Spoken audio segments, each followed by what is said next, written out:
అందరికీ నమస్కారం. జై సేవాలాల్.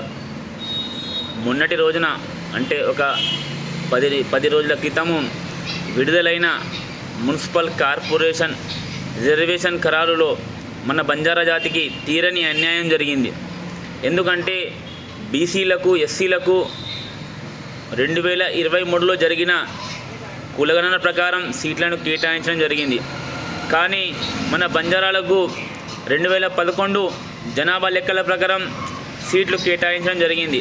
కాబట్టి ఇట్టి విషయాన్ని దృష్టిలో పెట్టుకొని బంజారా జాతి ఒక్కసారి మేల్కొని ఇట్టి విషయాన్ని ప్రశ్నించే దిశగా వెళ్ళాలని నేను కోరుకుంటున్నాను.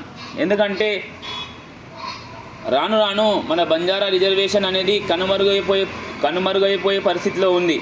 కాబట్టి బంజారా నాయకులారా, విద్యార్థి సంఘ నాయకులారా, రాజకీయ నాయకులారా ఒక్కసారి ఆలోచించండి.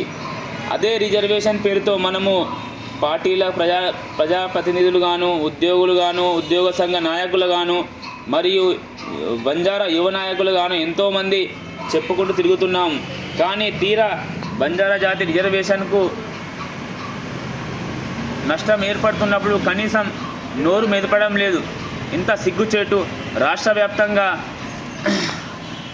బంజారా సంఘ నాయకులు ఇట్టి విషయమై కనీసం ప్రభుత్వాన్ని ప్రశ్నించే దాఖలాల పోలేదు. మనకు ఈ కాంగ్రెస్ ప్రభుత్వం ఏర్పడ్డప్పటి నుంచి ప్రతి విషయంలోనూ వివక్ష ఏర్పడుతూనే వస్తున్నది. కాబట్టి ఒకసారి ఆలోచించండి. లేకపోతే రాబో తరాలకు అసలు ఎస్టీ రిజర్వేషన్ అంటే ఏంది అని పుస్తకాలలో చదువుకునే రోజులు వస్తాయి. ఇంత వివక్ష చూపడానికి కారణం ఏంటి? మనం నోరు మెదపకపోవడానికి కారణం ఏంటిది? ఒకసారి గ్రహించండి. మనకు ఎందుకు ఇంత వివక్ష చూపుతున్నారు? బీసీలకు ఒక న్యాయము, ఎస్సీలకు ఒక న్యాయం, ఎస్టీలకు ఒక న్యాయం చూసుకుంటూ పోతే మన బంజారాలు రాను కనుమరుగైపోయే పరిస్థితిలో ఉన్నారు.